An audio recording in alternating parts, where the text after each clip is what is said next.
The night started as an ordinary celebration, marking 3 years with my partner at our favorite dimly lit bistro. But as we clinked glasses, the waiter leaned over with a wide smile and said, "Congratulations on the baby."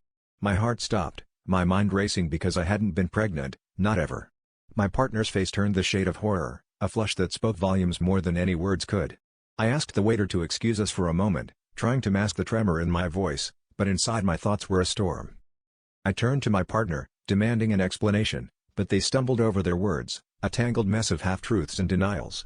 That's when it hit me, the subtle changes I'd noticed over the past months: late nights at the office, unexplained weekend trips, a sudden penchant for secrecy. The pieces of a puzzle I didn't even know existed suddenly fell into place. My partner, the person I trusted most, wasn't just hiding a secret, they had been living a double life. My mind was a whirlwind, torn between anger and betrayal. I couldn't just sit there, paralyzed by the revelation. I stood up abruptly, my chair scraping against the floor, and with a voice that barely felt like my own, I threw out the question that had been burning in my gut. Whose child is it? The silence that followed was deafening, a chasm filled with everything I'd said.